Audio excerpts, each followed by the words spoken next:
सो tea horse road में जो पहला रूट है दैट इज यान रूट। यान रूट कुछ इस प्रकार से स्टार्ट होता है, जैसे कि आपको मैप में दिख रहा है, यह चाइना है, इसके ऊपर ये जगह जो दिख रही है दैट इज चेंगदू। चेंगदू से इनिशिएट होता है, देन तिब्बत जाता है और देन इंडिया में आता है। Hello everyone, welcome back to GK today. This is Siya and very good morning. Hope everyone is doing fine. So चलिए स्टार्ट करते हैं आज का सेशन 27 फैब। जो की टॉपिक्स हम डिस्कस करने जा रहे हैं that is related with the tea horse road, that is related with India, China and Tibet, दया एनेगाटा Nusantara and green transition alliance India, Kalakkad Mundanthurai Tiger Reserve, Sagar Kavach exercise, and Maharashtra Open tennis tournament, right? And the most important thing, all these questions are part of daily 20 MCQ series, which is available on GK Today application only. So the first question of the day is, the first question is, who has been appointed Principal Secretary second to Prime Minister Narendra Modi? So Prime Minister Narendra Modi की जो PS second है इसके recently appointment हुई है और कौन बने हैं? That is RBI के former governor शक्तिकांत दास। शक्तिकांत दास यह RBI के 25th गवर्नर थे एंड इन्हें अपॉइंट किया गया है recently as principal secretary second to prime minister Narendra Modi. Recently इनकी जो अपॉइंटमेंट है उसे यूनियन कैबिनेट ने अप्रूवल दिया है। बेसिकली शक्तिकांत दास यह 1980 तमिलनाडु कैडर बैच के आईएएस ऑफिसर है एंड जब तक पीएम मोदी का टेन्यूर रहेगा तब तक यह सर्व करेंगे as the principal secretary second और फर्दर नोटिस तक, right. And now PS second की बात हो चुकी है, Shaktikanta Das that is, and PS first कौन है? The principal secretary and that is Pramod Kumar Mishra. So Pramod Kumar Mishra का नाम आपको ध्यान रखना है। फर्स्ट ऑफ ऑल यह पहले प्रिंसिपल सेक्रेटरी है प्राइम मिनिस्टर नरेंद्र मोदी के 2025 में and second is Shaktikanta Das, right. And कुछ थिंग्स को हम यहाँ पे डिस्कस करेंगे। First of all RBI governor presently कौन है? संजय मल्होत्रा है, 26th आरबीआई गवर्नर है। इनसे पहले शक्तिकांत दास थे जिन्हें PS2 अपॉइंट किया गया। एंड इंडिया में ये जो PS का कंसेप्ट है ये इनिशिएट कैसे हुआ, इसके बारे में कुछ इंसाइट्स को हम यहाँ पे डिस्कस कर रहे हैं। सो बेसिकली इस पोस्ट को क्रिएट किया गया था first of all post independence under Jawaharlal Nehru. उन्होंने क्रिएट तो किया लेकिन अपॉइंटमेंट किसी की भी नहीं हुई थी। बेसिकली उस टाइम पर जो गवर्नर जनरल के सेक्रेटरी की पोस्ट थी उसे सक्सेस करके इस पोस्ट को लाया गया था। सो बेसिकली प्रिंसिपल सेक्रेटरी यह गवर्नर जनरल सेक्रेटरीट की सक्सेसर पोस्ट है, इसको रिप्लेस करके पीएस की पोस्ट को इंट्रोड्यूस किया गया था। इनिशियली सेक्रेटरी बने थे, प्रिंसिपल सेक्रेटरी नहीं था यह टर्म, पहले सेक्रेटरी के टर्म पर नाम था first secretary.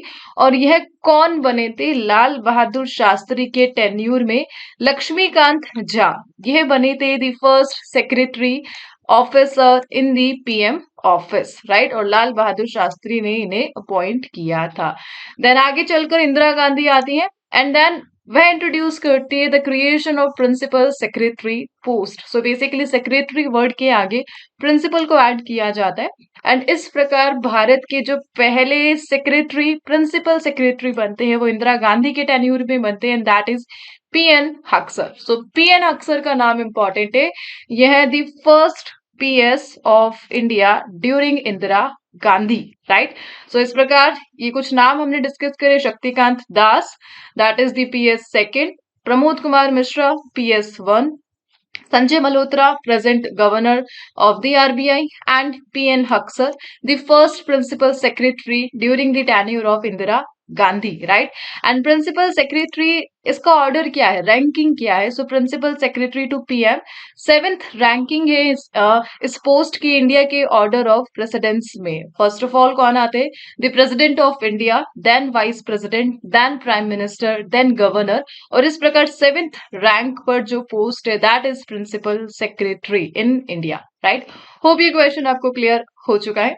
Now let's move to the next question. So appointment से रिलेटेड कुछ क्वेश्चंस को हम यहाँ पे रिवाइज करने जा रहे हैं and that is who has been appointed as the CEC in Feb 2025 and that is Gyanesh Kumar. So Rajiv Kumar को replace करके the new CEC बने हैं Gyanesh Kumar, who has been appointed DG of the CRPF recently and that is Gyanendra Pratap Singh. CRPF के DG है, who has been appointed as Revenue Secretary in the Ministry of Finance and that is Tuhin Kanta Pandey, who has been appointed as a new Space Secretary and Chairman that is V Narayanan. ISRO के secretary है यह after S S Somnath who has been appointed as the new DG of the CRPF already discussed that is basically CRPF के ये additional DG बने थे Vipul Kumar then finally official जो DG बने थे that is Gyanendra Pratap Singh so Gyanendra Pratap Singh ही नाम आपको ध्यान रखना है recently who has been appointed as new revenue secretary so basically पहले अरुणेश चावला की अपॉइंटमेंट हुई थी as the revenue secretary in finance ministry then इन्हें भी रिप्लेस करके इंट्रोड्यूस किया गया था तुहिन कांता पांडे को as the revenue secretary so आपको नाम ध्यान रखना है Tuhin Kanta Pandey right let's move to the next question who has been appointed as the ninth chairperson of National Human Rights Commission recently and that is V Rama Subramanian ये ninth chairperson है किसके National Human Rights Commission की recently let's move to the next question The Tea Horse Road connected China with which two major reasons? So recently,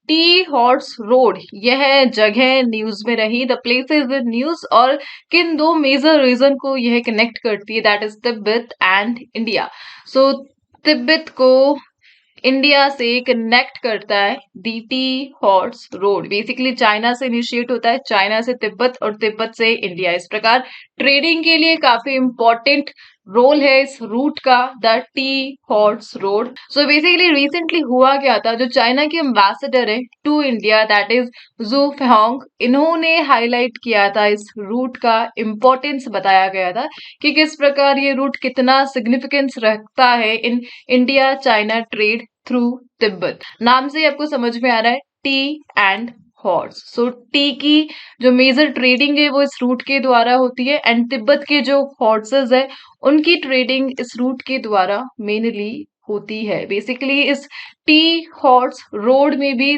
दो type के root important है and इनका जो sequence है वो इम्पोर्टेंट है as per exam so tea horse road में जो पहला रूट है दैट इज यान रूट कुछ इस प्रकार से स्टार्ट होता है जैसे कि आपको मैप में दिख रहा है यह चाइना है इसके ऊपर ये जगह जो दिख रही है दैट इज चेंगदू से इनिशिएट होता है देन तिब्बत जाता है और देन इंडिया में आता है राइट और इसमें जो जो मेन सिटीज है जो इन रूट को कनेक्ट कर रही है that is Chengdu then Kangding then Lhasa then Nepal और India Lhasa basically it's capital of Tibet की कैपिटल है जो दलाई लामा है उनकी जो मेन सिटी है the kingdom of Dalai Lama वो लहासा से एसोसिएटेड है सो लहासा यह तिब्बत की कैपिटल है एंड यान रूट चाइना के इन दोनों शहर से स्टार्ट होता है देन लहासा में मिलता है देन नेपाल टू इंडिया जाता है the first route that is यान route right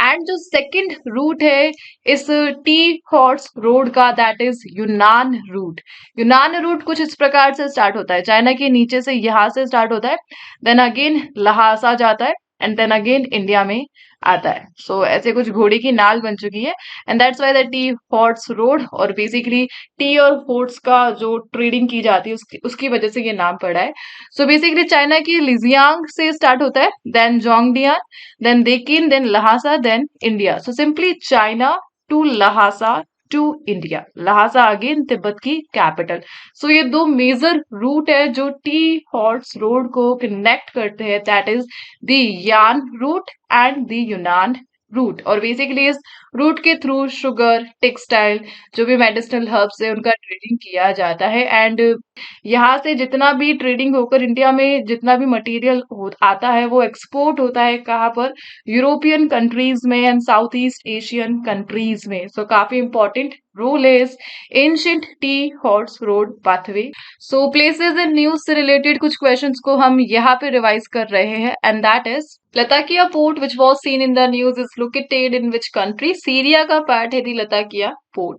ancient city Tamluk यह किस स्टेट का पार्ट है? वेस्ट बंगाल का पार्ट है. अब्दुल कुरी आइलैंड यह किस ओशन में लोकेटेड है? इंडियन ओशन में लोकेटेड है. दामजो आइलैंड यह किस कंट्री का पार्ट है? जापान का पार्ट है. The port of Odisha which was seen in news due to an attack on its port infrastructure is located in which country? So Ukraine में located है the port of Odessa. It is Odessa. And Bandar Seri Begawan recently in news due to PM Narendra Modi's visit is the capital of the country Brunei. So Brunei की capital है the Bandar Seri Begawan. Falkland Island are located in which ocean? South Atlantic Ocean में located है the Falkland Island, right? Let's move to the next question, and that is which country has recently launched a new sovereign wealth fund named Daya Anagata Nusantara और दानंतारा. So recently एक देश ने दया अनागाता Nusantara और दानंतारा नामक एक नया sovereign wealth fund को introduce किया है, and that country Indonesia. So Indonesia जो रिसेंटली बना है ब्रिक्स का द फुल मेंबर, इन्होंने अपने कंट्री में एक फंड को लॉन्च करा है, that is new sovereign wealth fund. और इसका मेन ऑब्जेक्टिव क्या है? यह जो फंड है लगभग 900 बिलियन यूएस डॉलर तक की रकम को मैनेज करेगा इन स्टेट एसेट, और इंडोनेशिया ने इसे लॉन्च करा है. बेसिकली दानांतरा यह साउथ ईस्ट एशिया का फर्स्ट टाइम कुछ इस प्रकार से लार्जेस्ट सॉवरेन वेल्थ फंड है जो अपनी स्टेट के वेलफेयर के लिए काम करेगा. इसमें जितना भी फंड है वो कहाँ से आएगा? जितना भी रिसोर्सेज है उनसे जो रेवेन्यू प्राप्त हो रहा है वहां से आएगा. एंड नेशनल वेल्थ पर फोकस करना, इंडोनेशिया की इकोनॉमिक स्ट्रेटेजी को सपोर्ट करना इस फंड का मेन पर्पस होने वाला है. So basically Indonesia Pacific ocean और इंडियन ओशन के बिटवीन कुछ इस प्रकार से लोकेटेड है. साउथ ईस्ट एशियन कंट्रीज में इसे काउंट किया जाता है, एंड अपने स्टेट को, अपने नेशन को मैनेज करने के लिए इन्होंने एक फंड को लॉन्च करा. 900 बिलियन यूएसडी डॉलर का यह फंड है, that is the largest sovereign wealth fund by any south east Asian country recently, and that is only Indonesia, right? And that's why ये question अभी न्यूज में रहा. Let's move to the next one. So international current affair यहाँ पे discuss हो रहे हैं, उसी से रिलेटेड कुछ फर्दर क्वेश्चंस को हम रिवाइज करेंगे, and that is India has recently launched the Study in India campaign in which city of UAE? Sharjah में इसे लॉन्च किया गया था.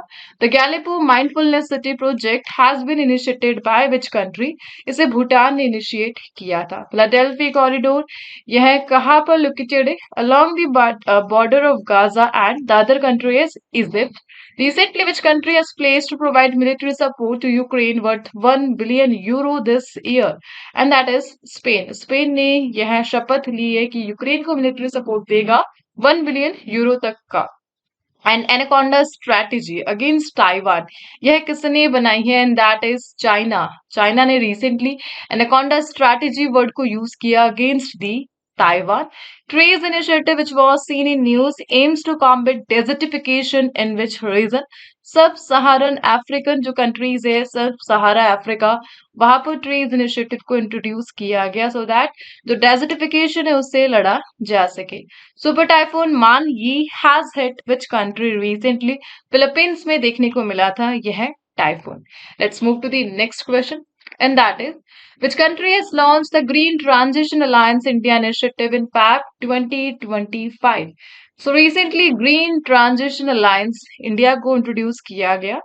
यहाँ से ग्रीन वर्ड आपको समझ में आ ही रहा है. सो इको फ्रेंडली है, क्लाइमेट चेंज को देखते हुए एक अलायंस साइन किया गया between Denmark and India.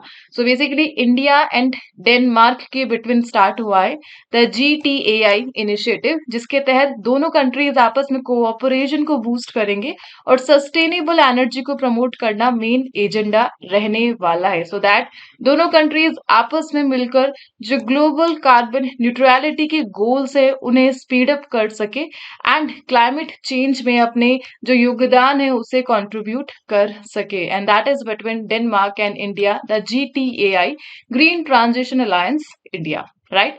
Let's move to the next one, and that is the first adolescent girls club under Mission Shakti was launched in which state?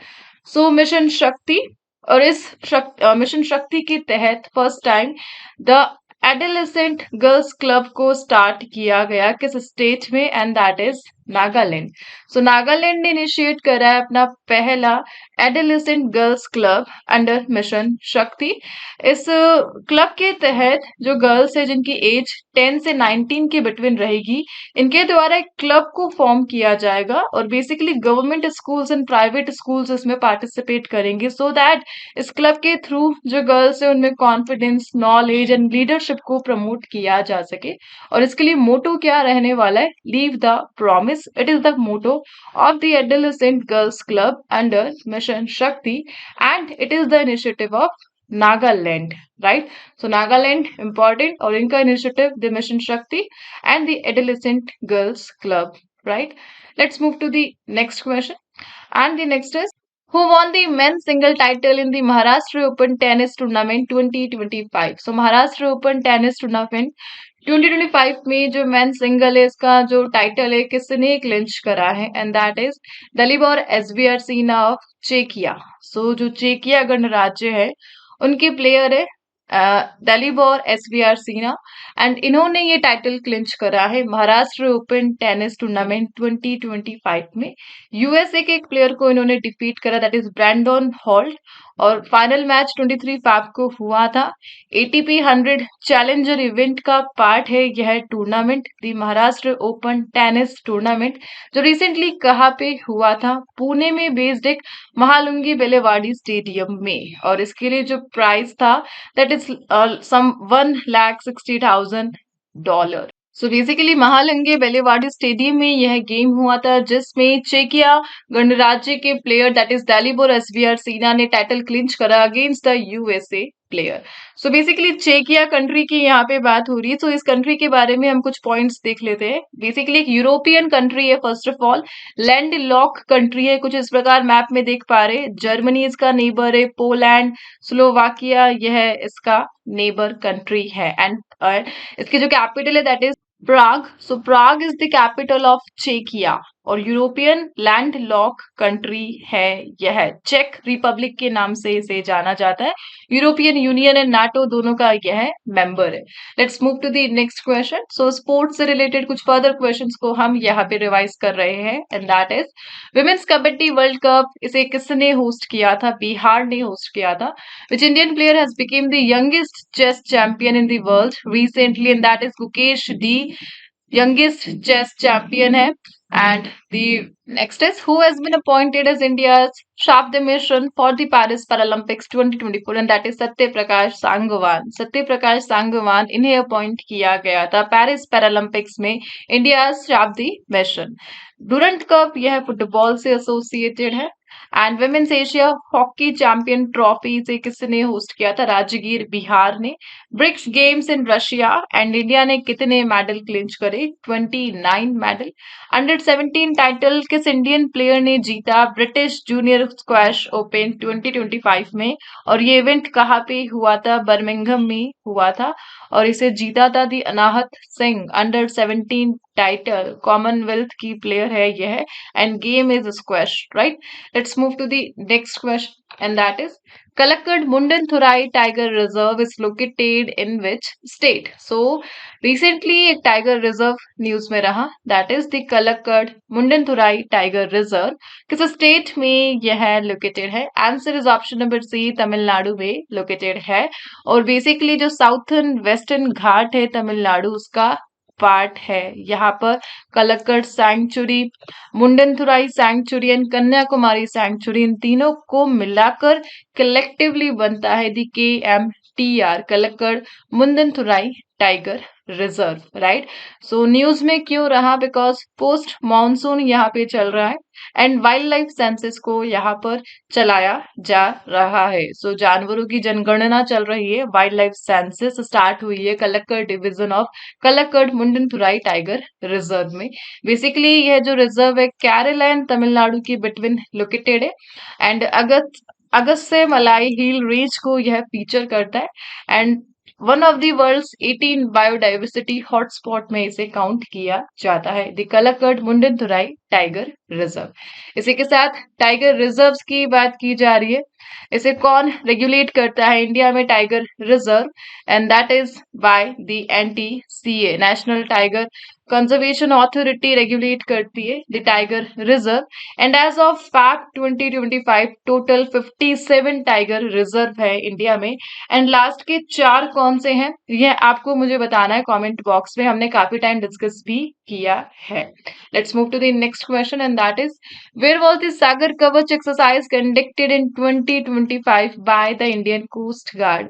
So Indian coast guard ने conduct कराया सागर कवच और यह waste Bengal में किया गया था 21-26 फरवरी along the West Bengal coast. Coastal security को एनहांस करना इसका मेन टारगेट है और डिफरेंट एजेंसीज के बिटवीन कोऑर्डिनेशन को इम्प्रूव करना इसका मेन टारगेट है। सो बेसिकली जो टेस्ट किए गए थे उसके दौरान kidnapping, smuggling and SOPs, that is standard operating procedures, इन सब की प्रैक्टिस की गई थी। थ्रेट से, सडन सिचुएशन से कैसे कॉम्बेट करना है, कैसे कोऑर्डिनेशन करना है, that is the main objective of Sagar Kavach, जिसे रिसेंटली इंडियन कोस्ट गार्ड ने कंडक्ट कराया एंड कहाँ पर, वेस्ट बंगाल कोस्ट में। इंडियन कोस्ट गार्ड बेसिकली इसे 1977 में स्टार्ट किया गया था 1 फरवरी में। Maritime law enforcement and coastal safety इसका प्राइमरी गोल है एंड मिनिस्ट्री ऑफ डिफेंस के अंडर यह आती है। Let's move to the next one. So exercise से रिलेटेड क्वेश्चंस को हम यहाँ पे रिवाइज करने जा रहे हैं and that is the current exercises in news. The 6th edition of exercise Dharma guardian is conducted between India and which country, that is Japan. Japan के साथ हम करते हैं दी धर्म गार्जियन और इसके अलावा एक एक्सरसाइज और हम करते हैं जापान के साथ, उसका नाम आपको मुझे बताना है। रिसेंटली हमने जापान की और इंडोनेशिया की एक्सरसाइज रिवाइज करी थी लास्ट सेशन में। एक्सरसाइज कमोडो यह किस कंट्री ने ऑर्गेनाइज किया, इंडोनेशिया ने। Exercise cyclone India and the other countries Egypt. What is the name of the joint airborne exercise conducted by the Indian Army and the Indian Air Force in Feb 2025, and that is exercise Pinched Raiders. Tri services amphibious exercise Amphex, इसे किसने host करा, कर्नाटका ने। Ekuverin joint military exercise India and Maldives के between OPS alert, इसे करवाया था BSF ने, border security force ने, राइट। और Sard Hawa Garm Hawa alongside the Rajasthan and Pakistan border, उसे भी BSF ने कंडक्ट कराया था रिसेंटली एंड दलजीत सिंह भंडारी इसके करंट DG है BSF के। Let's move to the next question and that is the World Social Protection Report has been published by which organization? So a report in news, report का नाम है world social protection और इसे किसने release करा, ILO, international labour organisation ने इस report को पब्लिश किया। बेसिकली इस रिपोर्ट में इंडिया का जो सोशल प्रोटेक्शन कवरेज है उसे हाईलाइट किया गया, एक्सक्लूडिंग हेल्थ का डेटा इसमें शो नहीं किया गया है। और एज पर दिस रिपोर्ट जो प्रोटेक्शन कवरेज है इंडिया का वो 24% से 49% तक इनहांस हुआ है from 2021 to 2024।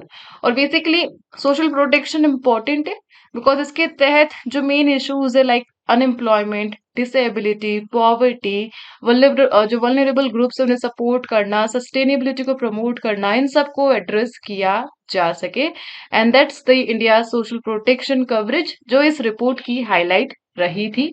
The international labour organisation ने इसे लॉन्च किया रिसेंटली, राइट।